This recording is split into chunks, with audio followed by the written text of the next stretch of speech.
Episode 100 of the Golf Rules Questions podcast is out. We made it. We thank everyone who made it this far along the journey with us. Although we hope to help you learn and engage with the rules of golf, I'm certain that along the way we bored you to tears and put you to sleep. But the main thing is we kept going. In this episode, special 100, Blakey is back with Stuart and we have a very special guest to take a trip down memory lane. There is a little bit of rules chat and of course the GRQOTW, but mainly there's a lot of laughing. So whether you're in your car or going for a walk, enjoy this episode of the Golf Rules Questions podcast. Stuart's one of our highest ranked working rules officials that we have, one of the best we've got. And he knows his stuff. Welcome everyone to episode 100 of the Golf Rules Questions podcast. That's right. We haven't been kicked off the airwaves just yet. I'm Blakey and with me is my co-host, Podcast McPhee, or as he likes to be called, Stuart. I'm not sure why. Hello, Stuart. How are you? I'm well, Blakey. How are you? Great to Good. be here for episode 100. I know. I haven't actually been done a podcast episode for at least a month. You have been looking after sitting in the hot seat along with special guest Marcella Smith and done a fantastic job. I've actually had a lot of feedback telling me that no one wants me back. So, you know me, I don't listen to anyone else. So I've decided to come back anyway. And we have a very, very, very special guest. Usually I guest Usually I guest show up on his show, the My Love of Golf podcast. It's my old ex co-host. Don't call me ex. Don't call me ex. Well, you haven't been here for 50 episodes, so I know. My very, very good friend, Rossco Flannigan from the My Love of Golf podcast. Previously, the first 50 episodes of the Golf Rules Questions podcast. Hello, Rossco. Hello, Blakey. Hello, Podcast McPhee. I'm not going to call you Podcast McPhee. I'm going to call it Stuart. How are you, Stuart? Yeah, Stuart, of course, has been a guest on the My Love of Golf podcast. It's great to see you, and well done for taking the leadership and the reins of the Golf Rules Questions podcast. Blakey, always good to see you. 100 episodes. I've got something for you, Blakey, for 100 episodes. You ready? You ready for it? You ready? Go for it. Because I've got this new technology here. Ready?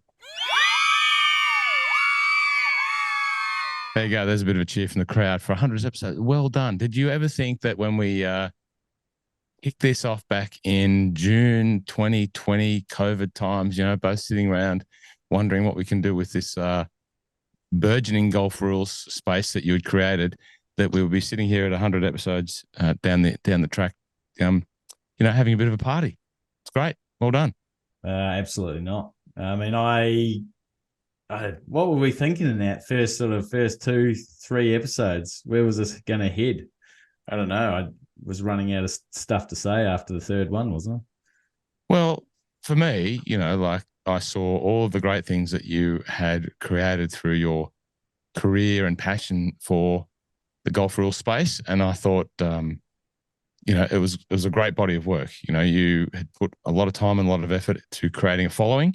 And, I was blown away with just how many people were tuning into, your social media stuff, primarily your Instagram work, and following, at the time. And, I since have grown my passion for the rules of the game. Of course, I play by the rules of the game, but as a social content type thing, it probably wasn't my number one go-to, but I obviously subscribed and all that sort of stuff. But you've done, you're a force. And for me, then I sort of sat back as I was already a couple of years down the track with the My Love of Golf podcast and, thinking broader and thinking how can I take my learnings and help some good people. And, you and I became fairly close in that. You were interested in growing and expanding the media space as the media space was expanding. Like YouTube was, I guess it was already big, but you weren't in the YouTube space very much. And I just convinced you that this podcast world was fun, if nothing else. It was another way to, spread the love of golf and the love of golf rules in your case. And you jumped on and, we held each other's hand through the process. You started it all up and you just started being a voice in the ear of all of your following. And, it's grown. It's great to see that your social media profile's grown. Your YouTube work has certainly grown immensely. And I commend you on that because, that was certainly a little project that we worked on, try and, tweak how we do that and how it would work for you. And it's been great. And I enjoyed starting it off. And, like a lot of things in podcast world, you just get busy. And I was doing 3 at the time. I had My Love of Golf, which is my baby, GolfRules Questions, which was my, nephew, I guess you could say. And then I had the Mental Mastery Golf podcast with Jamie Glazier. And, things get busy. Jamie got busy and he didn't have the time to dedicate to the podcast. And in your case, I just got busy. I had the golf shop and, all of the other stuff. And, you're up and running.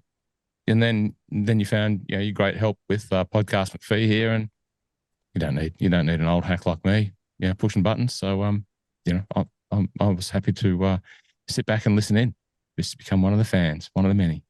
Well, it's really funny you say that because, it's great having Stuart here now because as I've noticed, getting into more refereeing and less about being specifically knowledgeable about the rules. It's, as I keep saying, it's very important, but there's so much more to refereeing than just knowing the rules. Having Stuart alongside me to just keep me in tow and keep me in check, and we're working really well together. And as you said from the start, it's got this following of people, but just a different avenue to get into helping them out. And we do love the clubland stories of hearing of situations that people get stuck on and they just want some more information, and we can talk them through it, albeit a week or a month later, but talk them through the situation that they found themselves in and what the actually should have happened. And, we've had some funny ones of 4 balls and Ambrose and stuff like that of late, which has been great. But as you said, it's just about bringing our knowledge and getting it out to, all the golfers around the world, not just in Australia and New Zealand, getting them out to all the golfers around the world. Because really, if you're not playing by the rules, you're not really playing golf, are you? Well, no. And, the fact is when you do play golf, very quickly you would start wanting to be competitive. Many people, not all, but who come to the game, want to have a little bit of competitive action in there. And, they want to have the camaraderie of a golf club. And, that leads you to playing in the regular competition. And for us, rusted on golfers, we only live and breathe by, competition. So the newer golfers and, what we now know since, the podcast started is that the newer golfers that have come into the game have, increased dramatically. And I've seen that through what I do. And they're all the people that, really have only a very loose connection to the rules and really should know a little bit more, want to know, and don't know. And your work that you do provides them a perfect opportunity and a resource to be able to at least ask the question, without fear or embarrassment, or, just reach out. And I'm sure if, anyone asks a question via Instagram to you or Stuart, they'd get a very succinct answer to their question. And, I'm pretty sure you deal with that sort of stuff, not only Australia-wide, but globally still. I was going to say, Stuart, and all credit to you too, because, you didn't just jump in when, I got busy and sort of handballed it off to Dave and said, you're on your own, buddy. You were pretty much there from the start as well as a, active, I guess, advisor and confidant to Blakey there right from the start. So, you've been on the journey since day one, and then just jumped in, and it's been great to, see your passion, unfold. And for me, it's been great to see both of you, get involved in, the cut and thrust of, the world of golf rules, and that's refereeing. Right at the start of it, Blakey, you had done some refereeing, you'd been around the world, but, your previous employers had the handbrake on you. Let's be honest. They had you caged to the desk. They had the handbrake on you, and you were like a little, terrier that wanted to get out and chase the rabbits. but they had you pulled back in and you couldn't go out and do what you wanted to do and referee at tournaments and do that sort of stuff. And then Stuart, you would come into golf fairly late, got roped into this role on committees and captaincies and all the stuff that 99% of the golfers around the world want to avoid, and you got thrown in there and you threw yourself into that passionately, and you found this love of rules, and then you wanted to go out and do the cut and thrust of it out there in the tournament land and really be at the cutting edge of the sport, like any sport. Referees, umpires, linesmen, coaches, we don't have enough, and you got into that, and you've really created your own pathway into that, and pushed your own barrow and made it work. And it's great to see you both out there now refereeing. Blakey, on you on the big money stage, the big global golf referee stage now, and Stuart, you're working on the local stuff. I bumped into you at a handful of tournaments this year, and you'll be out there helping next week at the Asian Tour qualification school. It's great. I love it. As I say, I've not been part of it, but I've still been part of it, and it's been great to watch you both develop in your world of golf rules and your passion. More importantly, it's great. It's a great feeling to be able to work and do things to help the game. Yeah, and that's really where I've sort of, taken it from the start. It's all these channels, whatever they are, as much as I'm trying to help and educate everyone else, I'm really just trying to educate myself. And these kind of things pop up. And, I've got a little WhatsApp group with Stuart and a really good friend of ours, Jeff Ward. And, we're always asking ourselves questions every day. And that's something that, was lost on me when I went out into the golf club world.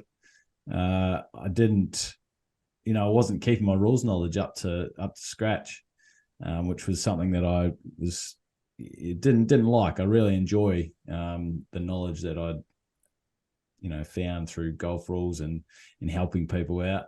And then I was starting to lose it. And, it's if you don't do it every day, you definitely lose it. So, and as you said, Stuart sort of only just took the game up recently or in the last decade.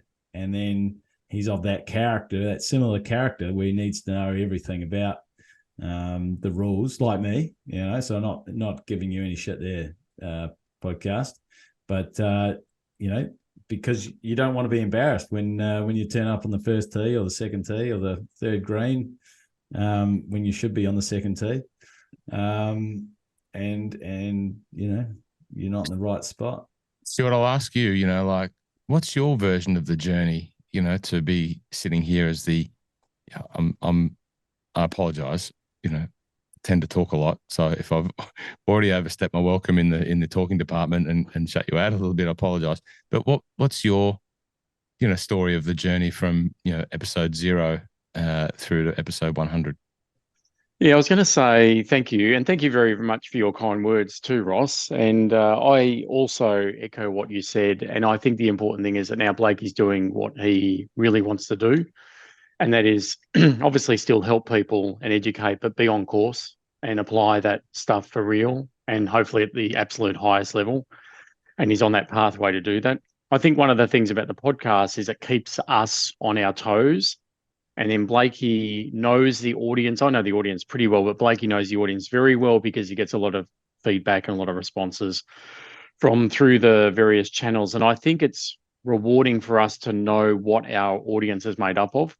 And it isn't necessarily your local casual social club golfer. It is a lot more perhaps people on committees and club captains and people actually refereeing as well, whether they be at regional level or national level. And I think that's very rewarding for us to know that there's that caliber of people who have, pretty reasonable rules knowledge themselves, and they're actually tuning in as well. And then what that does to us is ensures that we need to keep on top of our game. And, Blakey hinted at this a little bit, that we absolutely need to keep on top of it. And I've always said, well, ever since I've been in the rules, since breakfast, that, the rules of golf is a very perishable skill. And if you don't maintain it and keep using it, you actually lose it really, really quickly. And so that, really is the spur for us. I think, yes, the passion is there, no doubt. That's what's got us to this position. But there's also that want to keep on top of it And, when people put us on the spot, whether they do with Blakey through various channels or through their Clubland stories, in a lot of cases, we don't read the Clubland stories before Blakey reads them live, sort of almost on the podcast, and we respond to them right there and then. So it helps us to keep us on our toes. If I think back to the level 2 course I did 4 years ago and what I know now compared to that, there's a pretty decent gap in between those two. And that's a lot to do with this, and to be doing those videos that I help with early on, helping write questions, help respond to a few that Blakey just maybe just not have had time to do any second. You just write up a reply for this, Clubland stories. And, it's been great in that sense. It's really helped us keep on top of it all. And you know what? There's still so much we don't know. And we're still striving, to be the best we can so far as our knowledge of the rules. Yeah, well, they've definitely, with the changes in the rules, like I keep saying that I knew the 2018 rules very well. 2019 was such a massive change, and that was obviously before our podcast, but it was such a massive change in terms. And, Stuart, you didn't really know the 2018 rules at all. And then you've sort of come in and started learning from 2019. So I lean on you a lot for, this is the definition, Blakey. And I'm like, I don't think it used to be like that. And you're like, yeah, I don't give a shit what it used to be like. This is what it is now. You can't stop. You got to stop living in the past. And so, as I said before, like just reiterating, going through all the questions, stuff like this. I mean, the people don't know this, and I have no issue about telling them this, but sometimes podcast will say a question, they'll say the GRQOTW, and they will reiterate it for the start of the next podcast, and then I've got to answer it, right? And me being me, I haven't even listened to it, but I listened to it, and just before I'm about to answer it, and I go, yeah. So he gets a 2-shot penalty there, and just has to replace the ball. And Stuart will stop me halfway and go, mate, what are you talking about? That's not the rule. I'm like, but it used to be like that. Well, it's not now. So just little things like that just keep you in tow, keep you in check, and it's good just to have these conversations about them in the field of what I love. I do still love it. I still love the rules. It's just now I get to apply it more with the professionals, the tour, that type of thing. They're a lot easier. The questions that they have tend to be a lot easier. Yeah, you might have a camera in your face every now and again, but they tend, can I take a drop from this path? Where do I take relief from this penalty area? Yep, sweet, mate. I can help you out with that. Whereas the club golfer, they've stuffed up once. They haven't tried to rectify it, so they keep going and then realize they're down the rabbit hole so far, the abnormal course condition, that they now need to somehow get back out of it. And you're not trying to fix one situation, you're trying to fix two, and it's compounded so much that it's basically a DQ, but they've won the comp, and you're trying to go, well, if this happened to someone else, I'd do this, this, and this. So the Golf Rules Questions podcast has marched on from, it was a great idea, Rossco. It was your idea to start it. You'd already been doing one. You held me by the hand. How funny was it? Some of those early podcasts, my setup at home was all over the shop. I was going to say, I said, I wasn't going to, I was going to say that I don't recognize you, David, sitting there. You've got a bookcase behind you and golf clubs in the corner, somewhat of a setup. I'm used to seeing you're huddling under the blanket, cardboard and blankets and stuff like that. And me yelling at you going, I can still see the blankets in the corner. Fix it. Remember we couldn't record when it was raining because of my tin roof? Yeah, I remember all of that. And all of the noises, all of the lawn, the guy next door mowing his lawn. Your attempts at creating a green screen. Now, if you don't know what a green screen is, you probably heard of it, but, it's a tool that you use in sort of camera work, and Zoom that we use to record this is set up. If you have a green screen behind you, or you can do if you make a video out of this, you can do what Stuart's got and have, a picture. You can put whatever picture you want, and it frames you out, and it does all that technical stuff. You usually go and buy a green screen from the shop from Kogan or something like that. It's $60. No, not Blakey. He wanted to save his $60 and he found a green bit of blanket or something like that and just pegged it up behind him. And there was, I think, even one time we were halfway through a podcast, the whole bloody thing fell down on his head. We had to stop, reset. You name it. Yeah, to get into it, I think I never saw where you did it, but I remember watching you get into the seat where you'd sit there. You'd have to sort of crawl up over a cupboard, round a corner, contort your body, move into an awkward position, and you'd get into what would finally get into what looked like a sitting position.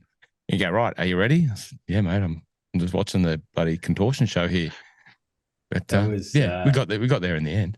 That was incredible. I had the extension cord for the power, and then the Wi-Fi wasn't that great, so I had to remember you dropped off some coax cable, so that I sellotaped it to the floor and out through my laundry, which was where I was doing the podcast, because I didn't really have too much room in the flat, because I had when I started, I had a flatmate and she had a massive dog.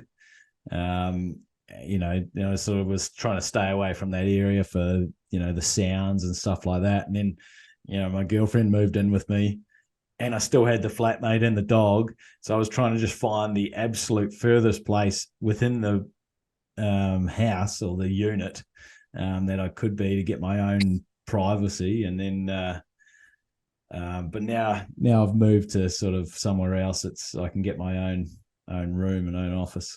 But I think every podcaster has started on that journey. And, I'm not sitting here saying that, on the Mile of Golf podcast, we did it perfectly and we were the benchmark, because absolutely not. And I've told this sort of story. I had a laugh at my own expense. I used to sit in a car, in the back alleyway of, one of the alleys in the shop, near my shop in the city, because it was quiet and the car was quiet, with a recorder. And I didn't know how to get the phone. There was no Zoom. We weren't doing Zoom back then. It was pre-COVID. So I didn't know how to get the phone audio and record it. Now, I subsequently learned later that there was a little cord and you plug the phone into the recorder. The special digital recorder cost hundreds of dollars. I couldn't work that out. No one would tell me, and I had no one to ask. So I would sit there and use the car audio, and I'd talk into the recorder. And then when my co-host talked, or the person I was interviewing, I'd point the recorder at the car stereo speaker. Ridiculous, to think about doing it like that. It's just crazy. Now, a car is a very soundproof atmosphere, but some of the setups that I've had, I remember Mitch Driver, who was a young fellow that I picked up off Twitter, a greenkeeper from Sydney, worked at New South Wales, had done the collegiate program in the States, worked at Congressional, worked at the waste management course, TPC Scottsdale, and around. And he ended up spending some time on the grounds team at St Andrews. And I found that really interesting, that this young fella from western suburbs of Sydney, my brother was a greenkeeper from, the Hunter Valley. So similar sort of story, but he had ended up cutting the fairways at the old course. And the Links Trust has several courses. So he wasn't on any of the other courses. He was that good because of his experience on all these other big courses that he was on the old course. And only the best of the best got put onto the old course. And I wanted to talk to him. And he was going back to Scotland to work on the 2019 Solheim Cup at Gleneagles. So he's going there to do I'm not sure if it was a volunteer stint, but they have, obviously bring in extra ground staff for these tournaments. And, excuse my dog. And I said, oh, Mitch, could we talk? And he was standing on the first fairway at St Andrews before he went off to Gleneagles. And I was in my car. I had a microphone. I thought, I've got to do better than this. I bought some microphones, this very microphone here. I bought a couple of them. I've got to do better than this, holding this recorder to my mouth and then pointing it and bringing it back. So I got the other microphone and I put it on a stand and I pointed the microphone at the stand of the speaker in the car. It was ridiculous when you think about it. And I look here now, and we were joking beforehand. I put the little, got this machine here, which is hundreds of dollars, and I record, and it's got all these pads on it, and you can adjust things like, dB and everything you can adjust. And I think, what do I need this for? We made 100 episodes with a microphone in a car. But anyway, you're not alone in that journey. That's all part of the fun, all part of the learning. And, it's been great. Sorry, as I said, I've dominated again. Excuse You're me. fine. You're fine. So you just reminded me though. So you said Mitch was working at the old course. The reason that I was away for a couple of episodes was I was over in England and Scotland. We had a couple of Asian tour events over there, and I can cover that off in another episode with Stuart. But one of the funniest things that I saw, so the old course is closed on a Sunday. People can walk their dogs over it, walk, kick the footy, whatever. But it's obviously packed throughout the week over summer, and we were there. Just happened to be at the end of summer, coming into autumn, and if you walk across the driveway across the 18th and the 1st, they have two staff members, one on the fence right beside Russock's Hotel, and then also one on the other side, closer to the ocean of hole 1. And these two staff members are to stop people walking across the road whilst play is happening, and play is happening pretty much all the time. So it's just mainly the tee shots that they have to wait for, and then spectators and even people driving can then go across. And we were just having a chat to the guy, one of the guys that was working there. He's like, yeah, people don't even realize it's a golf course. So you get all these uni students, not just uni students, but because St Andrews is the third oldest university, it's a very prestigious university. You get a lot of university students from all around the UK and Europe, and they come over there and they just think it's a university town. And then they go for a walk. Oh, yeah, let's go for a walk. And they're walking across this road, and all of a sudden someone yells out 4. And it's quite an amazing thing that it still happens to this day, that people are just walking across this road, not realizing that St Andrews has so much history in golf, and there's this golf course here, one of the oldest, if not the oldest in the world. I think that's part of the attraction, and I think that's what amazes our American colleagues, that they can have a golf course which everyone in the world wants to go and play, and then anyone in the world can play. Because especially in America, they're used to uber private golf courses paying hundreds and hundreds of thousands of dollars per annum to go and play in gated communities, and it's very private. And if anyone steps foot on there, they'll be court-martialed or whatever.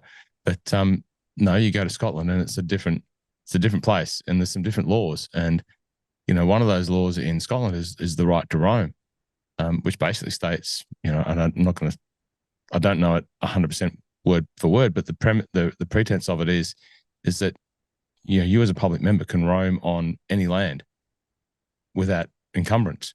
So you can ramble across a farmer's land, and you've got access to that as long as you don't do anything wrong. Well, if you're walking through the bush, and you'll find a lot of the fences on farms, have little walkthroughs, step-throughs where you can go and walk, and that applies to many, many, many of the golf courses. Maybe with the exception of the Renaissance Club, which is privately owned, very privately owned. But you'll be at North Berwick and you'll find dog walkers walking down the side of the fairways of the coastal holes, and everyone just gets on with it. The beach is a crown land, and everyone's got access to the beach. And if that access is across the fairway, now at North Berwick, another course, which is North Berwick is like the St Andrews of East Lothian, as St Andrews is to Fife. Same, 1st and the 18th, there is a driveway across to the beach, across the fairway, and it's a walkway, and you just got to look out. But back to St Andrews, that's only, I don't know how new it is, but certainly several years ago when I played there was never anyone on the gate post there. Well, there's no gate post, but there's the entryway because it's open. It's a public road. There was no staff members there guiding people in and out, but there was certainly, what's happened is the tourists accessing that road has increased. Now, question for both of you: do either of you know the name of that road? No. I should do, but no, I can't remember it. Well, it's a name that I'll never forget because I actually had one of them. Granny Clark. It's called Granny Clark's Wind. And my dad grew up in a A wind is another term for a street. It's like a close or a crescent or whatever in Scotland. My dad grew up on Hamilton Wind. So what the term wind for me has always been part of my growing up. But that little stretch of road is called Granny Clark's Wind, and my grandmother on my mum's side was Grandma Clark. So there you go, Granny Clark's Wind. There you go. WYND. And from a rules perspective, you do not get free relief if your ball comes to rest on it. Oh, that's a bit harsh. It's an integral part of the course, or an integral object. It's just like the road on the road hole, which is on the 17th. Yeah, it's a quirky one, that, because it obviously those features are part of the history of the course, and I guess you can correct me if I'm wrong. That's why that rule is in place. If you want to play here, these roads and streets have been here as long as the course, so it's part of who we are and what we are. We didn't put it there to make the place better, nicer, or whatever. So, if you don't want to play off it, don't hit on it. I get that. So that's actually a good point. It's not abnormal to that course, because it's part of the challenge of the course. Yeah. The same. Well, when I was there, I also obviously got a photo on the bridge, as does everyone. Although I kind of felt a little bit sad for the other bridges that just don't quite get the same attention. They're not bridges, the other ones. They're just sort of gangplanks that cross the burn. It's for people in carts, yeah. But that's probably a bigger problem at St Andrews at the old course, is the amount of people want to walk on from the back of 17 and across 18T to get their photos there. And you remember what they did last year or the year before, I'm not too sure, but to deal with all of the grass where, they put that paving in there, which looked terrible. It looked like the Millennium Falcon from Star Wars. But it's funny. We were there waiting, and then there was a crowd, but the caddies who are caddying for the players, they know that this is going to happen, so they walk off 17 and they just start yelling out 4, get out of the way, like this. And I don't think it's like that. It'd be like, hey, go the way, out the way, 4, come on, go the way, we're getting the golf ball. Yeah, that's pretty much it. That's pretty good. And then once the players play, and then but then this is a more like an even bigger challenge, sort of, for the caddy. So then you've paid 500 quid or whatever it is to go and play the old course, and you hit down the 18th, and that's great. But then you want your photo, so then there's this mill of 25 people got off a bus. They want to walk over there and get their photo, and the caddy's like, no, stay out of the way. We have to get our players on there first, and the players get to, and playing the 18th hole takes 20 minutes because there's 5 minutes of photos on the Swilcan Bridge. Yeah. I'm still filthy at Max Homer, actually. What, for not crediting you for your photo? Yeah. I took the photo. If you scroll through Max Homer's Instagram, you'll go back to the Open at St Andrews, the 150th last year, which I was lucky enough to be at. I was out there inside the ropes on the Wednesday, following Matt Griffin, Ernie Els, Russell Henley, and some other a Korean player, Min Young Cho. And all of a sudden, Max Homer pops up at the bridge with his partner, wife, Lacey, and Lacey was pregnant. And Lacey spies me, and she says, "Oh, you look like you know your way around a camera. I've got the same camera. I don't have it, but I asked a friend earlier on to take a photo, and they messed it up. Would you mind taking a photo with my camera of Max and I on the Swilcan Bridge?" I went, "Yeah, no worries." And so I stayed there and shooed everyone away. And Max and Lacey got up on the bridge, and I took a beautiful photo. Lacey, did that pretty standard, pregnant lady's pose. The belly sort of was on show, and she had a hand underneath. And it was a beautiful photo. And they used that photo on their Instagram, and never, no credit for Ross Flannigan.golf from Max Homer.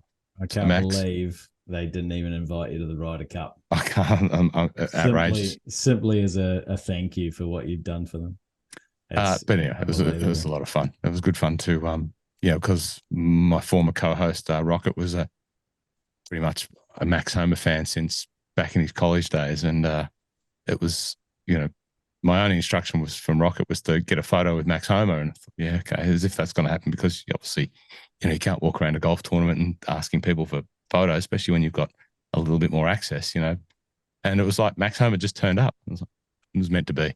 So I lost one thing but gained another. There you go. That actually reminds me.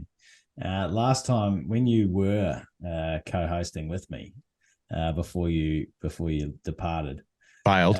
Bailed, yeah. We were actually having a pretty good contest about who could get a lower handicap. Right? Do you remember that?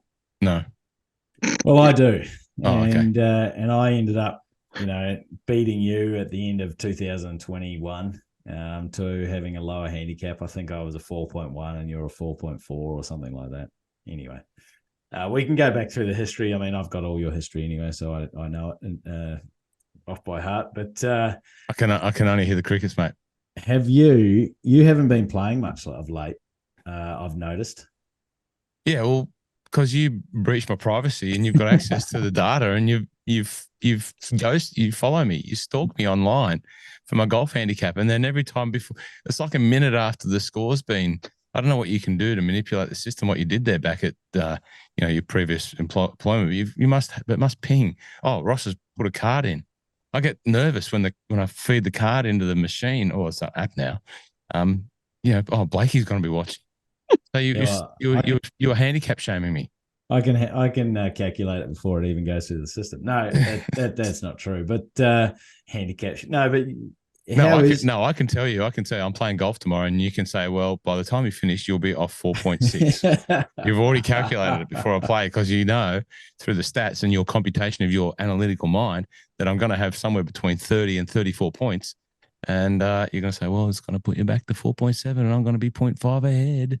Well, the funny thing is, actually, this was not handicap shaming on you, but more so on me, because I actually have been playing this year, which is unbelievable, and I try and hand a card in every time I do, and I have just ballooned out. I've actually got my chipping better, my pitching better, but for some reason I still suck. And I have ballooned out, and so I don't think you'll be catching me going the wrong way. I don't actually think you'll be catching me at all ever. Well, what have you gone out to? 6.7. I haven't been on 6.7 since I was 14. I can't remember last time I was on 6.7, but I'm going to love it. And we played a great day. It was a stunning day. It was the best weather day you could ever have. Played on Monday at the National, down here on the Mornington Peninsula. Played at the old course. Got lucky enough to play at the old course my first time, and my handicap was 5.4 or something like that. Right, that was my GA index, whatever you want to call it. My handicap for the day, my daily handicap, was 10.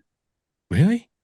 10 we played off the blacks. Yeah, okay. Because the day was so good. Playing off the blacks was just like playing, anywhere else. It wasn't actually as long as it possibly could have been if the wind had been up, right? But it didn't help me. I still had only 29 points. So that was 17 over, and there was like 4 wipes in there or something like that. So it's a tough course. Like if you've not played there before, it looks great, aesthetically, on a photograph, some of those holes look magnificent, but as a golf design, it's not my favorite. I like the course. The national members think that it ranks much higher than it does. But in the rankings of both magazines in Australia, the old course never ranks as high as what the member base should think it should. As I say, it's just quirky and some quirky designs. Robert Trent Jones, his quirk in his architecture globally, and not that I've played on many other Robert Trent Joneses. I've probably more seen it on simulated golf, if anything, but just from what I read and what I study, he's got a quirky style. And you see a bit of that at the National. And it's on weird land, it's like unbelievable views, but it's very hilly. And, it's very penal. It's very penal. There's no risk or reward. It's pretty much all risk. Is You the know, seventh hole the one where you hit over the ravine, the par 3? Yeah. Seventh? And what is that off the back tees? How far would that hole be off the back tees? Do you remember? We played it off the At the black tees. the tees were about middle of the tee block, but the pin was front left, which is like right over the ravine. But it was front, and I remember to the flag it was 137. So I guess to the middle of the green, taking the tee back a little bit, you could probably get it almost up to 150. I was say, because normally for the members, that's actually a really short hole. Yeah, it was. Anyway, so of any breath of wind that we had, it was from our back. Now I pulled out a pitching wedge and managed to fluff that. I found it, but I managed to fluff it into the ravine and got away with a bogey. hope you declared it lost. Yeah, that's right. But no, as much as I didn't pan the course. I do like it, but it's not my favorite. But that hole is one of the best holes. Yeah, par 3s in golf. Yep. Anyway. Yeah, everyone raved about it, and this was my first time there, and you don't realize how stunning it is unless you actually go and visit it. It is unbelievable. And I was, but as exactly what you sort of said, if I play it again, I'll know where and where not to hit the ball. And I wish I'd get to play it again in those conditions, because that was stunning. But there was a lot of times that, my 2-iron was not behaving, so that really cost me. Someone said in the group, someone said 4 shots, and someone else said no, more like 4 holes, and they were probably right. So might have to get a tweak on that 2-iron, but take the 2-iron out, put the 3-wood back in, and just hit it. If you get it in play, it's actually not too bad a course to play. Yeah. I struggled off the tee. So if you struggle off the tee, you're going to struggle around there. You remind me there. Marcella had a question that I saw about and talking about, funnily enough, St Andrews. I didn't get the gist of the question. I only saw that she had to answer something related to double greens. Yep. Now, obviously, the old course is one of the very few courses in Australia that have a double green. I can't remember if it's like the 10th or 11th. I'm not sure. It's the back 9. It's definitely the 14th and the 14th and the 10th. 14th and the 14th and the 10th, I think. So, what was the question that Marcella had to answer in relation to one of her followers asking about double greens? I think she was answering one about wrong green. Yep. And then just said a double green is not a wrong green. So the other part of the green is not a wrong green when you're playing the other hole. Except the committee can actually separate if they want and actually make it 2 separate greens, even though physically they are the same green. The groundskeepers would see them as the same green. So someone might be able to tell me if they've done this at Q. I thought they were doing. They did that at Q on hole 1 and hole 17 or something like that. I thought they might have a double green that they actually cut in half there, but I can't remember. I know another double green that they have around Melbourne is Kingston Heath's 8 and 16. Yep. There's a double green at Moona Links Legends, hole 6 and 8, I think. How would they identify if it's a wrong to make it a wrong green? 8, yep. How would they have to identify it? They're not going to draw a line across the middle of it. Anyway, they could do a dotted line across the green with paint. They could put 2 arrows at either end of an imaginary line, sort of just off the green, and the player would have to use their reasonable judgment to determine whether they're on the right green or the wrong green. A couple of ways they could do it. Yep. And then if you're on the wrong green, Stuart, don't hit your ball from it. it's just 13.1F. It's just relief for the ball, though, isn't it? You're setting me up there. No, it's not. You have interference from a wrong green, whether either your ball's lying on it or you're taking your stance for a reasonable stroke. You must get off it. You must take relief. Must. Yep. See, that's one that it changed, 2019. You used to be able to stand on the green just as long as your ball wasn't on it. And now they've changed it so that you must take full relief, just like a cart path. unlike a cart path, That's not a must. you must, but you have to take full complete relief. But the committee still has the power to adjust that, so you don't have to. What have been some of the doozies that you've had to adjudicate on or answer, or that have come across your paths in the recent episodes? In the recent episodes, definitely these foursomes and four balls that we've had come up. Can you remember a couple of those ones? Podcast. I think one was when, excuse me, both hit out of bounds, maybe. So there was foursomes, but it was greensomes or whatever, when they both actually play the hole and then they choose, and they'd both hit out of bounds. That was one that threw up a bit of a doozy. So they've actually both then reloaded. So they did actually reload for each other and swap tees, so to speak, and maybe one didn't, or one maybe had an air swing as well. So made a stroke with the intent, to strike the ball, but missed, and then actually hit it again. So then they played out of order. So there were a few doozies with those team formats. I remember that one in particular. We had one the other day as well that the player proceeded under E5, local rule E5, for alternative to lost ball. And instead of going back to the tee, they just go, okay, lost ball, or it's out of bounds, I'm just going to drop it here. Now, that local rule hadn't actually been adopted by the committee, so it's not in play. So they've just dropped their ball down the fairway when they should have been going back to the tee. So wrong place, serious breach, needed to correct that mistake. Now, it's all good when it's a Stableford. We just go Stableford, DQ for the hole, 0 points, move on to the next one. But if it's an individual stroke round, it gets a little bit more complicated. I reckon the best doozy for the last 12 months was the two players hitting a wrong ball each on the fairway, getting up to the green, realising, hey, you've got my ball, I've got yours, we're both at the wrong ones. Hey, we need to get them back to each other. So they've literally swapped positions on the green and continued to play the hole.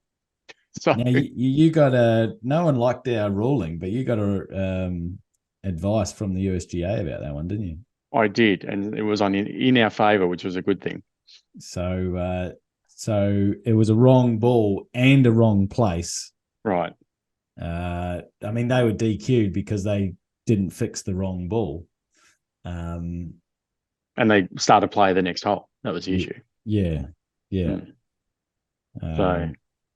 So anyway, that was a doozy, though. I mean, that circulated. That went the rounds with a lot of different people at a lot of different levels, and I mean very high levels, and certainly divided people with what they thought was the correct procedure. So, and I think that's the beauty of the Clubland stories. Sorry, Ross. I think that's the beauty of the Clubland stories, is we get stories submitted that happen for real that we just could not possibly dream up, imagine, And Blakey's one of the best I've ever seen at actually creating scenarios that are hypothetical and throwing them at Jeff and I in our chat all the time. But some of the ones we get from Clubland stories are just fantastic. What are you talking about? All those questions that come to me, or come to you, or from me, they're all real situations that happened. Okay, I didn't realize. I can imagine some of the stories. Bob was walking along and was struck by a bolt of. He's got a vivid imagination for writing a story, has the young man. If you look at the My Love of Golf website, which is still under development, there's some stories in there. I'm not sure what part of loving golf they're related to, but I said to Blakey, "Mate, can you help me out with this website? How to, it was another thing. I got him to, change his website a bit and make it look a bit sharper, and use the same format." And I said, "Oh, mate, can you just put a bit of that skill into mine and just fix the stories up and that sort of thing?" He wrote like a Brahms lullaby, in there. Bizarre story. I thought, that's bizarre. Anyway, what in that scenario that you're talking about? So what were people questioning? Like, they've hit a wrong ball, they've hit it up onto the green, and then they've just agreed to, did they throw each other their correct ball back and play from where they were? Or they just almost, yeah, you can imagine that.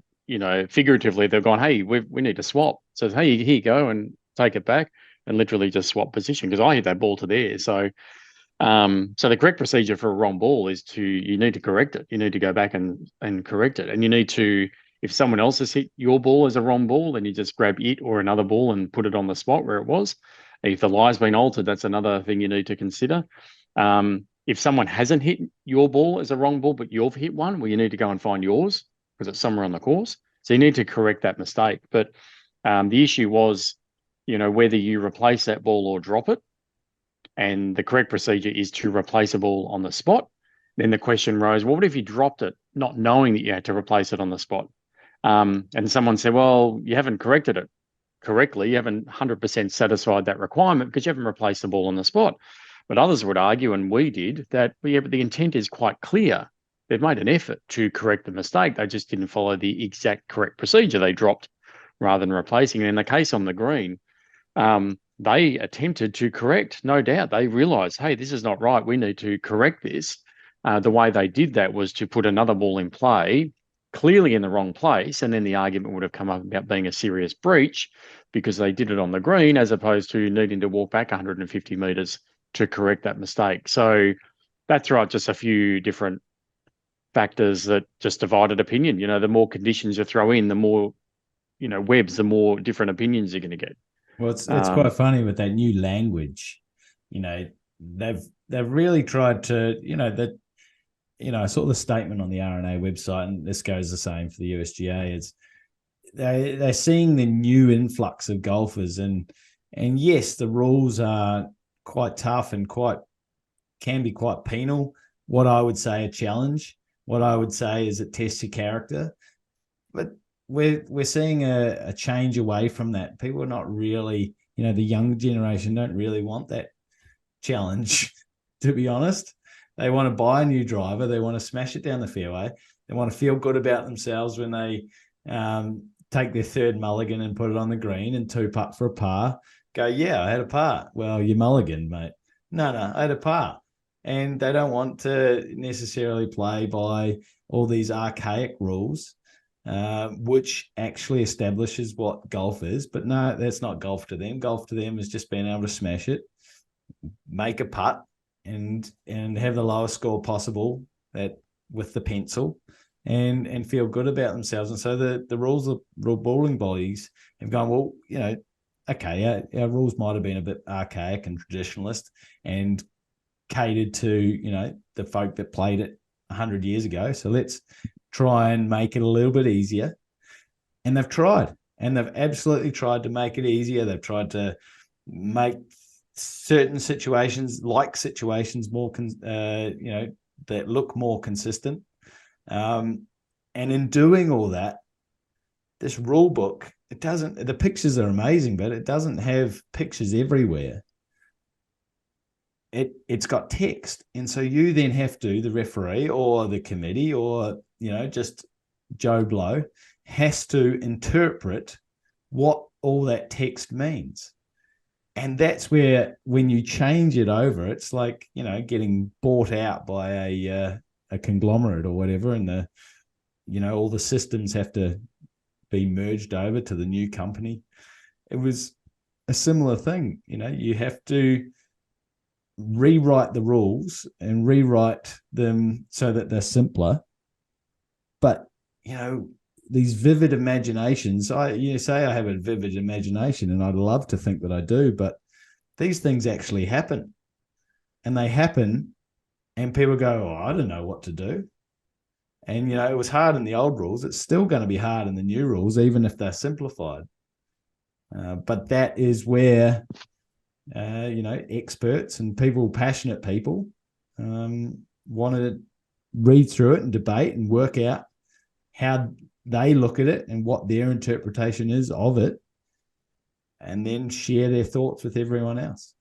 That's the fun. That is where the rules of golf can be fun, but they can also be monotonous, or not monotonous, but just really get you go down a rabbit hole that you don't know if you're going to come out of that abnormal course condition. Again, it's great that you guys are conduits to facilitating conversations like that, because at the end of the game, everyone learns. Whether it's you guys or the people you're helping or the people that are lugging into the conversations and sitting on the sidelines going, "Oh, well, I don't know this, but I'm interested to find the outcome." Everyone's learned something. which is great.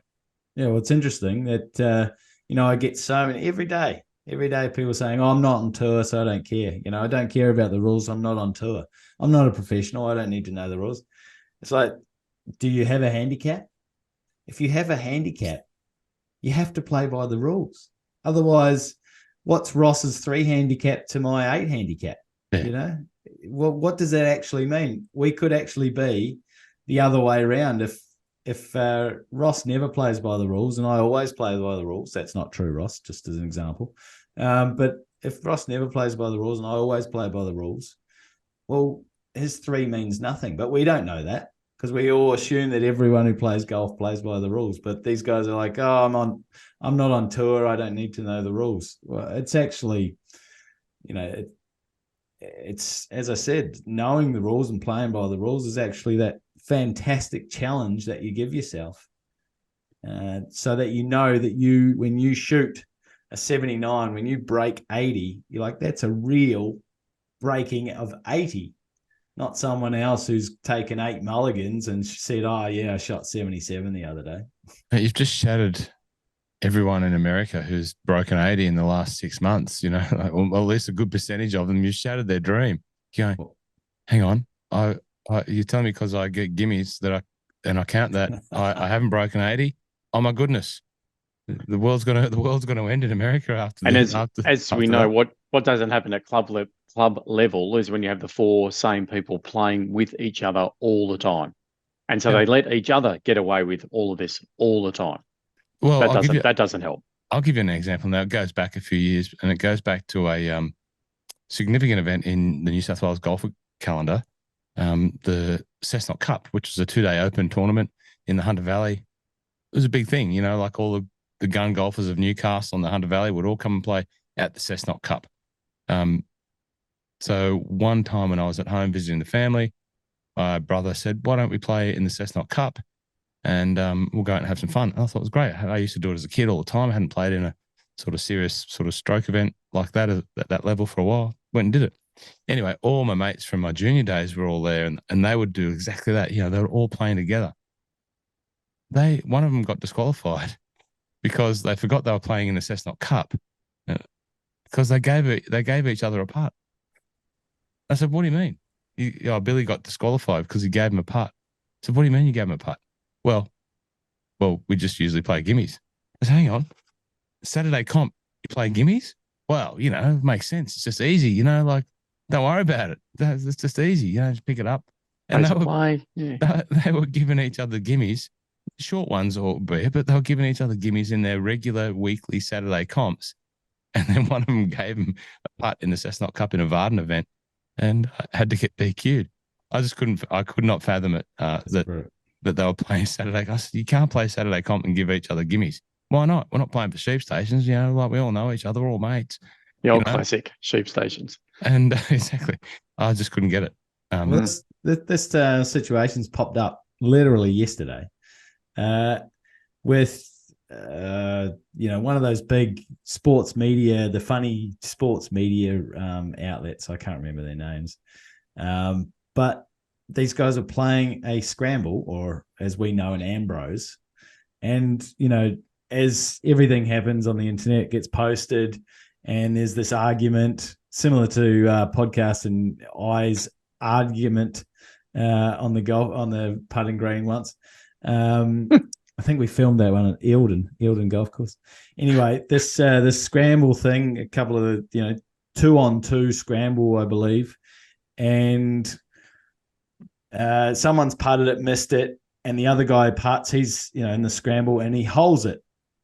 But the first guy, he missed it, but he tapped it in. And then the second guy, so that was a 5. And then the second guy hold it for 4. And then another guy's come across from the other team and said, no, you've tapped it in. So that's hold. The hole's finished. It doesn't matter about holding for the 4. Your hole for your group is already finished. And so suddenly, even though, it's not for sheep stations, suddenly these people who couldn't give a shit about Rule 16 and Rule 17, suddenly care about this potentially Rule 6.5. But as we all know, a scramble doesn't really come under the rules anyway, so you can just make up whatever you want. But it's just so funny that, I don't care about people. I don't care about this rule and this rule, but you can't break that rule. How about we just all play from the same rules? If just like your situation, Ross, if everyone is playing in a club and all giving gimmies and stroke play on a Saturday, that's all well and good. But, when you go somewhere else and they don't give gimmies, is your handicap, better or worse? Probably better than it should be. And you've actually just done yourself a disservice. But it's just funny. How about instead of just picking and choosing which rules we play by, just play by them all and then lobby the RBs, the ruling bodies, to change them if you don't like them. That's the best way to do it. If you don't like them, get everyone around and go, oh, we hate this rule. Can you change it? Okay, we'll change it, if we get enough feedback.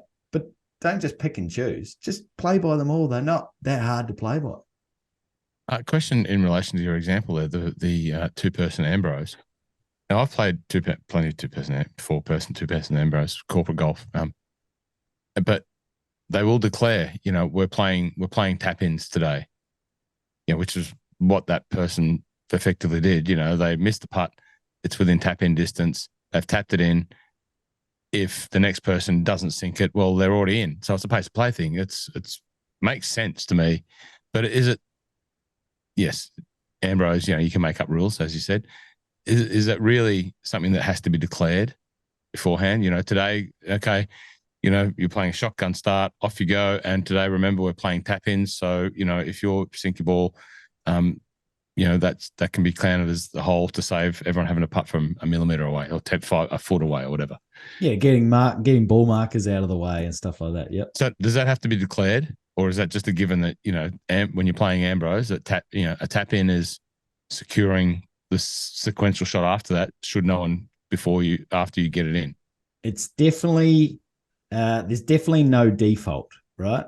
So it has to be declared. Okay. And the reason you've played I don't know what it's called now. It used to be called a Holden Scramble in Australia. You've played one of them? No, I haven't. Oh, never? But you know what it is. Yeah. So the rules in that one, tap-ins are not allowed. Right. So most of the people around Australia who've played in a Holden Scramble don't go by the same situation with tap-ins. Yeah. Some teams probably do, whatever, but the rules state you're not allowed to tap it in. Once the ball is in the hole from someone, that is the score for the hole. Yeah. Where, some other part of the world, tap-ins might be you don't even need to say it. It is what it is. And everyone plays a tap-in when they play an Ambrose. And in that particular case, sorry, Blakey, but it's not stipulated beforehand by the committee in the terms of the competition. In that particular case, they should just take it straight to the committee at the end of the round before scorecards are signed, and the committee go, yeah, that's fine, no problem, that's a 4. Yeah, and this is the exact situation that can happen. As we saw, there was a pretty heated argument. Now that media outlets actually loving it, the engagement they're getting from it is actually they benefit from it more than they, it's doing nothing against their brand, I tell you that. But that's the argument that's going to come up, because whatever way it swings, whatever way the committee decides, is going to, someone's going to not like it, and someone's going to like it, and someone's not going to like it. And it's easier at the start of the round when everyone no emotion is in it. It doesn't mean anything to tell everyone what the exact rules are. And then everyone knows what the field that they're playing by. Like, imagine if you're playing basketball and then with 5 minutes they go, oh, well, this team, we're actually going to widen the hoop for them. It's sort of the same thing. It's like a committee decision, bang, we're just going to widen the hoop for that group. You're all, that team there's 2 points down, but we're going to widen the hoop for them with 5 minutes to go just because we want to. It's a lot easier to put it all out on the table, what the rules are. And I've written a blog on the GolfRules about Ambrose or Scramble and what a committee can choose. It's like 18 things. How many drives people can have, whether you place it in the rough or drop it. whether you place it in the bunker or drop it. There's heaps of things. Tap-ins, lots and lots of choices that a committee can choose. Yes, you can say rules of golf. The committee can say, we will play this scramble as close to the rules of golf as possible. But that is not absolutely true, because we know in scramble you're breaking nearly a rule every shot. So there's still going to be, even if you said that we will play as close to the rules of golf as possible, even if you said that, you still need to dictate a few certain things that the teams, the players need to know. It just has to happen. So the tap-ins thing, I don't think that is a default, that tap-ins are known for everyone, because of that main competition in Australia where tap-ins aren't allowed. Question: if there is tap-ins, right?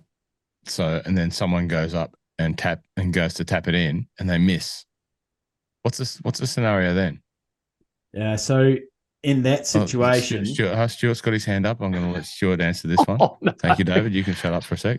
Stuart, you can talk. I love that. You're a special guest, but you just told me you're back in. So you're back. I brought you back. I brought you back. You come back in. You love it. Go, Stuart. All I was going to say is the way I played it previously is that if you do attempt to tap in and miss, you have committed your side to making the next stroke from that spot. Should any of those other attempts miss, to hold out for the four in that particular example. So right, that's it. Again, I like that. Yeah. So to work through that, so you're going for a par. Yep. Are you going for no? You're going for a birdie. The first person misses from 5 meters. Yeah, first person misses, but it's this far from the hole. Or let's say thinks I can tap that in. 15 centimeters. He misses the tap in. Right. Goes, that wasn't supposed to happen. He marks the ball. He better put a marker right down there, because that's where his team's playing from, should the other 3 attempts miss. Okay. Put a marker where his first putt came to rest. Where he missed from. That's where he missed from. Yeah, we made that previous stroke from. Yeah. Because he's just committed his team to playing from that spot. Yeah, the other 3 are not going to miss the tap in. He just rushed it and missed it. But so it doesn't matter that he's missed it. They just have to play that spot from there. So that should the other 3 attempts for birdie miss. So they're not going for he's missed the tap in. So they're playing for a 5 now. Well, a committee could choose to do that, and that actually would be quite funny if you, as a committee, you said you can have a tap in.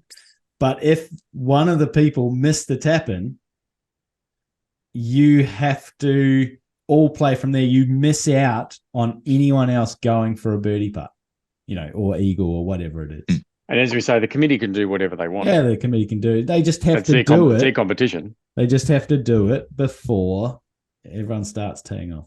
Look, I just want to bring this Ambrose conversation to a close, because I just want to end it on this, all right?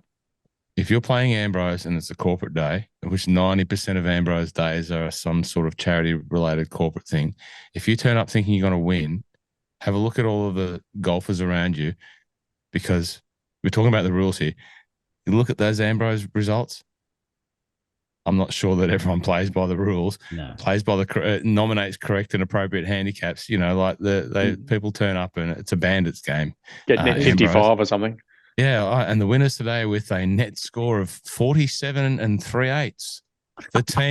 The team from Backwater Billy Motors, you beauty, off a handicap of 18, 18, 18, and 18, and they swing it like Bubba Watson.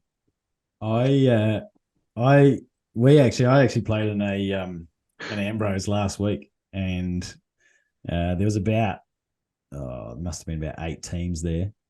And we actually ended up winning. We had a score of 16 under off the stick, and ended up with a net 52.375, I believe.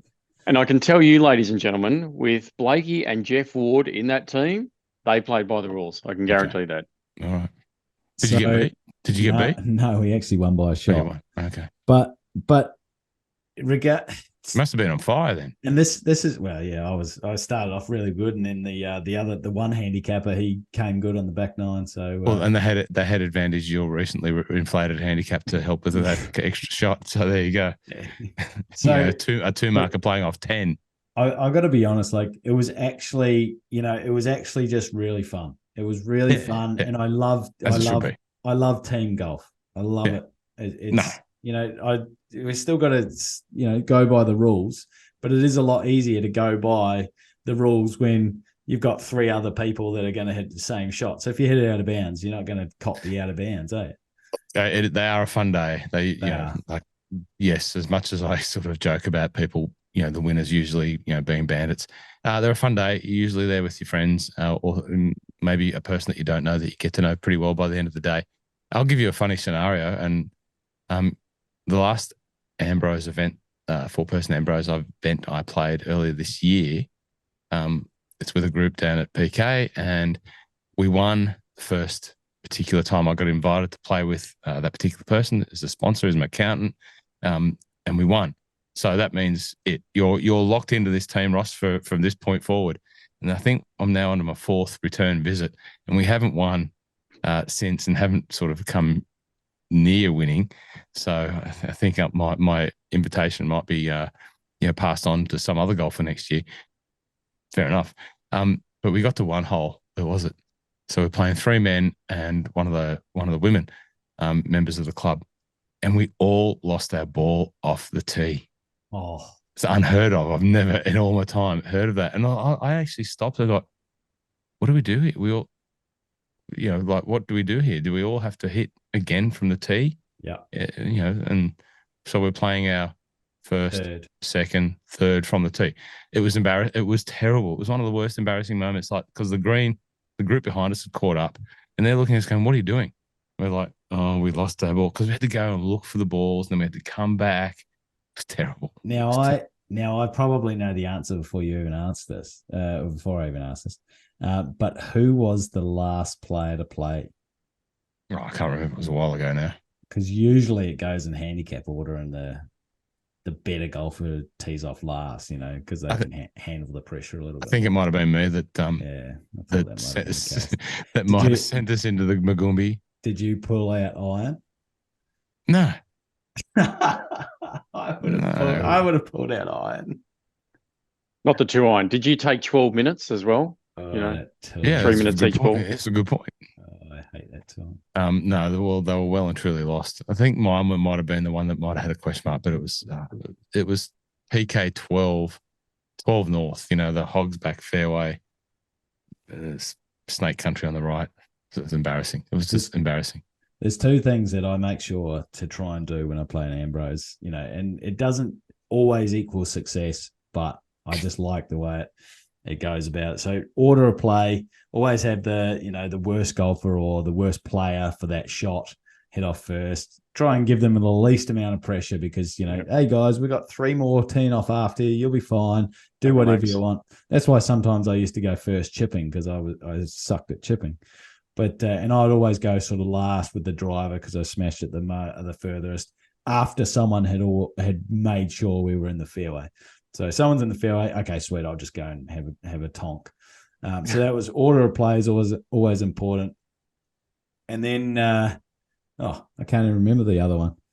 Order of play, and then also making sure you get, if there's a certain number of drives that each player has to play, I make sure to get all the drives off as quick as possible, so that in the last 3 or 4 holes, we're not stressing about, Stuart still needs 2 drives and we've only got 3 holes left, that type of thing. So I always try and stick by that. And, last Friday, I think we'd finished up by hole 13 or 13 or 14. So we had 4 holes where the best drive got played. So that was good. Here I am talking about Ambrose, and you're talking about your driving prowess. I smashed my driver. I'll smash it. You know, he smashed your driver because it's your driver. Because of this little beauty here. There you go, longest drive. This, the coveted longest drive trophy. I'm not sure how many of those you've got, David. I've got a few racked up, and that driver that you are smashing, that was the prize. That was the prize for this very longest drive competition at the Mazda Foundation Golf Day 2021, Peninsula Kingswood Country Club, longest drive, hole 18. Absolutely flushed it, let me tell you that much. And the prize was the 3-year-old Titleist 917. I think they were up to the T3 or the T2, and they're handing out 3-year-old model drivers. And the guy that owns the golf shop doesn't need any more drivers. So Blakey retired his 33-year-old driver and got a brand new driver. The kid was like it was Christmas, mate. Thanks very much. You sure about that, mate? Just take the driver. It was all part of the podcast love. It was. I appreciate that. That's you still got it? Have you still got it? Absolutely. I'm still crushing it. That was the funniest thing about it was I upgraded from a 18-year-old driver to a 5-year-old driver. Exactly. A brand new 5-year-old driver. That's right. Actually, I had to take the plastic off, so that was pretty impressive. It did my nut. The whole thing, like I only deal in new golf clubs, and I'm sitting there thinking, oh, that's great. I strut down, through the, all the young fellas there that look at this old guy walking down, going, how did that old fat fella beat me for the longest drive? Absolutely flustered. I pick up the driver, and half the crowd know what I do. They go, oh, is that going straight back into stock, Ross? All that sort of stuff. And I've bought anything I win, I'll give away, pretty much. That's why it's always good to play with me. And I thought, oh no, and I looked at it and I go, this is a 917. It's like 3 years old. Like, it's brand new. Like, who gives away 3-year-old drivers? What do they got? 40 of them in a cup. Like, I was like about to ask for an inquiry into the 3-year-old driver. I said, even if I did want to put it into stock, I'd have to bloody mark it down. Have to mark it down and rip myself off. Maybe someone was hiding that from the demo models or something like that. There you go. Anyway, I shouldn't complain. But there you go. I bet that's what I do covet. The longest drive trophy. For no one who's listened to the first 50, people might not realize that I call Ross. My nickname for him is BMW because he drives the ball so well. So sheer driving pleasure, I think, is the word, the term. I think it's ultimate driver. Ultimate driving.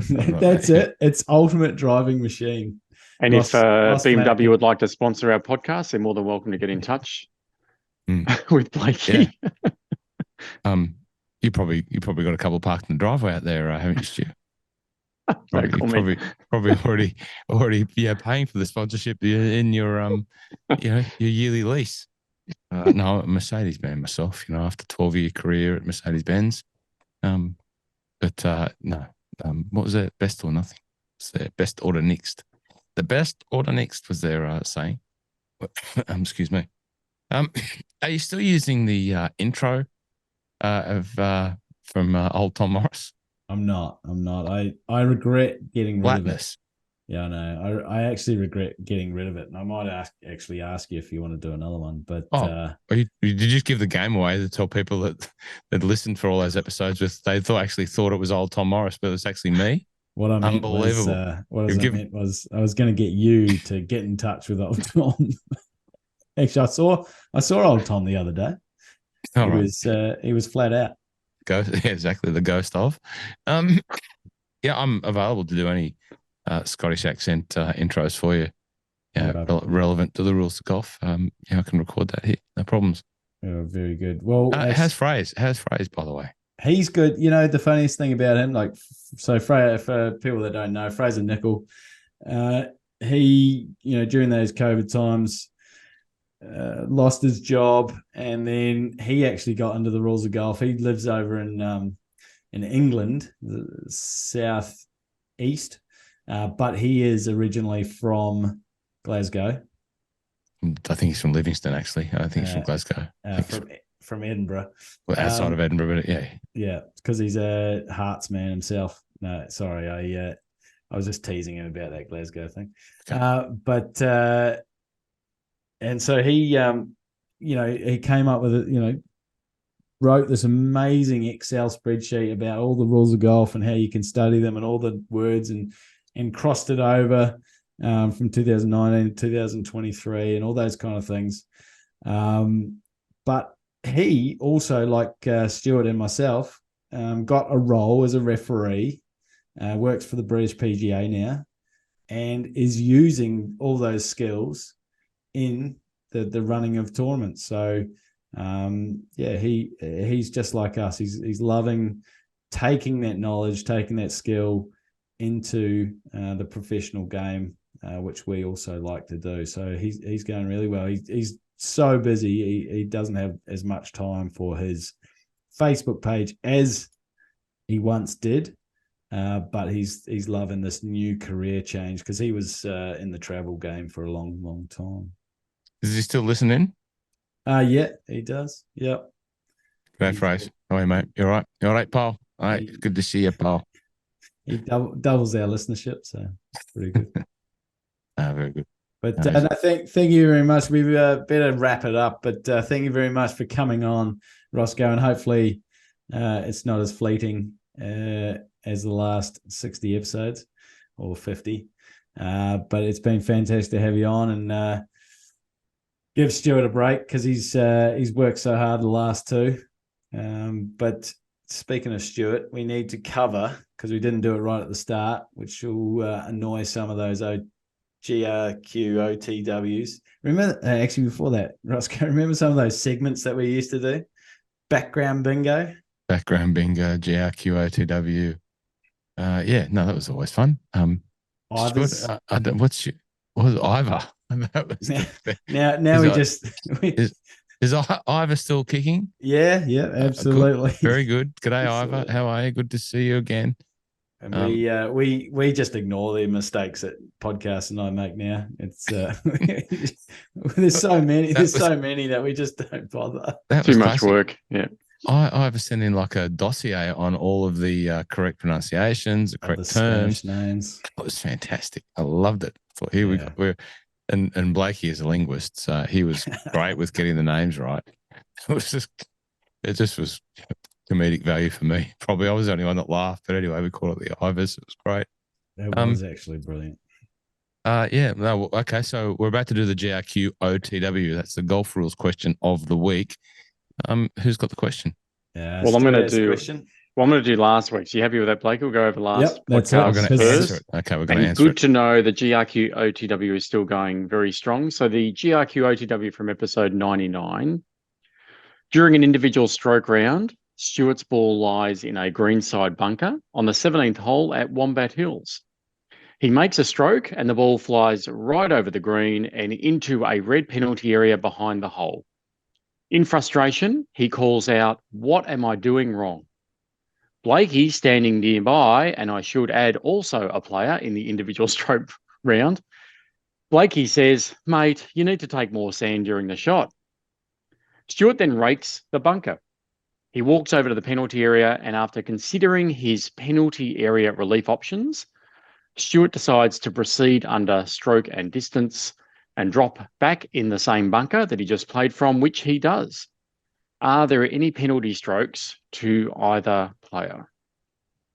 Rossco, what do you reckon? You get that? Or you want me to take this one? No, you can take it, but I think I got it. It's all around advice and whether the advice was, given what was requested. The interpretation was the advice actually requested, or was it just making a statement? And the answer of which, he clearly asked a question, was clearly given advice, but I don't think he wanted it intentionally. But old mate, Eddie the expert, was there on the spot to hand out his best bunker skills knowledge.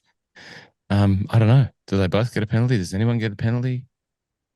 That's excellent. You've been away for 50 episodes and you just slotted right back in like you're a referee yourself. I couldn't have answered. I actually couldn't have answered it much better than that. So definitely Blakey, Eddie the expert, definitely gets a penalty. He's given advice, whether it was wanted or not, and whether it was correct. A lot of people don't realize this, but if you give bad advice, it's still advice because you're giving advice with the intention to try and influence someone's play.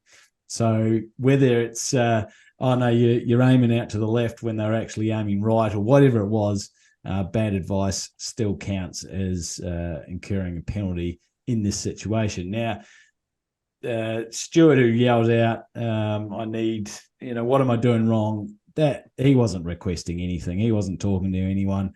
We might need to, ask him, the committee might need to ask him a few more questions about that. Were you actually asking? But from the way Stuart's written the question, he was just yelling out in frustration, as we all have done many times on the golf course. Mine usually starts with a F word, but that was definitely not asking for advice, but Blakey definitely gave advice. So Blakey's got the 2-shot penalty, and Rossco just gets the 1-shot penalty for taking penalty relief from the penalty area. Stuart does. Yeah. Oh, sorry, Stuart does. Yeah, for the stroke and distance. Easy to forget that one though too, but of course there's 1 stroke penalty for 17.1 D1 or 18.1, depending on which one you want. Yeah. So that's answered it. Hopefully everyone's been sitting back waiting for that for 3 weeks. I couldn't take a breath until I heard the answer to that one. Sorry for that. And even more, we didn't even answer it at the start of the episode. We waited all this time. But now let's get into GRQ episode 100 OTW. It better be special, otherwise you're fired. Well, it's only fitting that Ross is the player at the centre of this scenario. So GRQOTW for episode 100. Ross pushes his tee shot right into the rough. Sounds like Ross. He plays his second shot across the fairway into the left rough. He plays his third shot to just short of the green. Hopefully you're with me so far. Now it's going to get ugly. Upon reaching that ball just short of the green, he realises it's not his ball and he has played a wrong ball. He returns to where he made his third shot from, right in the left rough, to search, and cannot find his ball, although he does find another in the area, which he now believes was the ball he hit for his second shot. He returns to the right rough where he made his second shot from to proceed under stroke and distance for a lost ball. He drops correctly in the right rough using his best estimate when he then finds his original ball, which he hit from the teeing area. Where must Ross make his next stroke from, and what stroke will it be? Oh my God. Roscoe, you tell me that I've got a vivid imagination. Listen to that. I can't count that much. Wow.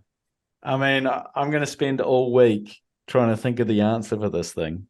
That is nuts. So we don't have to answer this one now? No, we do not. No, this is next episode. I thought it was only fitting episode 100 needed, not just, true or false. That was cherry with cream. Okay, thank you. I am sure that as we sit here and joke and say, well, that is mind-blowing, the computation of the shot penalty and where, because I certainly don't know. But I reckon it's probably not too unrealistic a situation, which just happens more than we think, like hit your ball out of there, hit it over there, and then finally get there and go, and good on the bloke for saying, or the player for saying, oh, it's not my ball, and then retracing it. Not sure. I'd hope that that's what would happen 100% of the time. Not sure that it would. But to be able to go back and then track that back. Well, the funniest thing about that is, the fact that he's gone back there, then gone back there, and then ended up finding his ball. The original. How long had he been searching for the original for? Oh, let's say 3 minutes. He's exhausted that. Sorry, the first hitting his second shot, he thinks he's found the original. Yeah. So there was there might have been a bit of search just as you're heading over, where is it in the right rough? So that search time started. And then he went back to the tee where the tee shot, he believed came to rest, and he searched a little bit more as well. Yeah. Okay. And of course, we're playing this entire hole. He's now up at the green. And so a fair amount of time has transpired. So the funniest thing about, when playing a wrong ball, does the search time count when you play a wrong ball? Yeah, we don't want to give away all the answers to all our listeners. Right. But that's right. But I just want to make sure that they don't have any excuses. Oh, you didn't give me all that information. Understood. Now, the funny thing is, as Rossco said, it's not beyond possibility that this has actually happened. I believe that Mr. Roberts, who is a contributor to the Clubland Stories and a great friend of the podcast, I believe he has had some kind of situation like this with his group of 4 where they played the wrong balls and they didn't find out until they got near the green on a par 5, and then they had to do something along those lines of walking back, or they just Staleford zeroed and walked to the next tee. But absolutely, this is not something that is beyond fathomable. It is definitely something that could have happened and probably has. But thank you very much, everyone, for joining me. It's actually been great to be back. Episode 100. It was good to have a break. I was out there refereeing. We're just about to get into a big summer of golf, or certainly podcast is. I've got podcast and I both got Q School Asian Tour at Mount Derrimut Golf and Country Club in Melbourne next week. That goes from Thursday to Friday. So hopefully we'll give you some good perspective on episode 101 of that tournament. Then I jet off to Jeddah early October for the Live tournament in Saudi Arabia. And then I think in November I have 3 tournaments: China, Hong Kong, and Indonesia. And Podcast McPhee is finally getting his feet wet for the new summer season. What tournaments do you have coming up in October and November? Yeah, so November I've got 3 in a row with the PGA Tour of Australasia. I'll be going up to Brisbane for the Queensland PGA. I'll do the Gippsland Super 6, and then I'll do the Vic PGA down at Moona. Yeah, three events in a row in November. Okay, very good. So if you're out at any of these venues, make sure you reach out to him and distract him while he's trying to give a ruling. That is the real test of a referee, is how to deal with the crowd, the spectators, whilst you're also trying to help the players out or make sure that they are not going too slow. And in the meantime, Rossco, my love of golf. My Love of Golf podcast. You've got to get around it. Thanks very much for having me back on. I had another scenario that I wanted to talk about. Go for it. Because it's something that you taught me. We spent time on the cart at Live Golf in Adelaide. You showed me the technique, the under the rope technique of the referee. You know, it was very, very descriptive. No, Ross, don't hold it that way. Put your arm out straight, lock your elbow, and then raise the elbow and the arm to 90 degrees while rotating backwards in a swan-like position. And do not let go of the rope until the cart has fully passed the back of the rope and the cart has come to a certain point, and then let it go with a bit of tension so it flings away from you. But clearly that didn't happen the other week in the LPGA Tour when Van Dam. Van Dam. Yeah. Claude Van Dam. Where she was the one, she was me in this scenario, grabbed the rope, put it up, almost not quite Blakey-like, put it behind, and the referee just had a bit of a look over his shoulder, let it go. And poor old Anne Van Dam's caught on the driver. It's pulled the whole kit off the bag and snapped the drive head. Who's at fault there? I don't want to know the ruling about the club. Clearly she can repair the club if she can get out, but it was in a playoff or something like that. Who's at fault there? Yeah, well, really quickly, the ruling. Stuart, do you want to cover the ruling? You saw it? No, you're good. So because it was starting about to go to the start of a playoff. So because it was a playoff, you can actually, in the start of a stroke play playoff, you can actually have 14 new clubs, 14 different clubs from the clubs that you used. But who was at fault? I think we saw, to be honest, I would say who's at fault would be the people that put the rope such tension that actually happened. Why would you make rope have that such tension? Do we not trust the spectators at all that they will, they might lean out from the rough? Well, you've got to leave a bit of give in the rope. So when your arm extends back, so you can have a bit of tension, create the tension. Wow. So you can create the ping so it fires away from the cart, so you don't catch any part of the cart on there. There's many to blame. The people that put the rope together, the fact that she drove under the rope when she could have, surely could have found a gap somewhere And then also the fact that she let the player look after the rope, and the fact that the player didn't have the nous or their caddy standing on the back to look after the bag. There was many faults happened. Unfortunately, she I think she still made birdie, but she lost out to an eagle. Yeah, I don't know what happened after that, but I would say that if the player is going to put her hand on the rope, it's her responsibility to make sure it clears her kit if she's going to the tee of a playoff. Yeah, I agree with that. And if she wants any advice on how to clear the ropes next time she gets into a playoff, GolfRules Questions on Instagram, send a video in, and Blakey will critique your action, because there is a technique: hand to 90 degrees, straight back behind, almost like you're breaststroking, swimming, or whatever stroke you want to call it. Backstroke. That's it. Backstroke. I was just going to say, it's just like a backstroke. Bit of tension, ping the rope off at the appropriate time, and it's all in the timing and the arm motion. I love it. Right. Thank you very much. My Love of Golf podcast. You can check us out there. And that last question I got is the Asian Tour School. Is it a ticketed event? No, you can rock up and watch if you want. Are you media next week? If you're the tournament director, if you send me the media pass, I'll be media. No, I did say on last night's episode of the My Love of Golf podcast that if you go, you get free entry. Yes, and just say the My Love of Golf podcast, and you'll get free entry. But it's free entry anyway. So bring your clubs, and you can actually book a tee time after the game at about 2:00. So. Okay, I thought you were going to say bring your clubs and bring $4,000, and if you've got a handicap of 4 or less, you can absolutely. We will let you on if you've got a crack. If you've got $4,000, go for it. We will see you there. Very good. Thanks for having me. Sorry for prolonging it even further. No, you're all right. Thank you very much, Rossco. It's been an absolutely special guest that we've really enjoyed you coming along, and thank you again, Stuart, for your contributions and continuing with this journey with me. And now we're into 100, and hopefully we'll make it to 1,000, right? Hopefully. Sounds like a long way away, doesn't it? It is a ton. Very long way away. Well done, podcast. Thank you.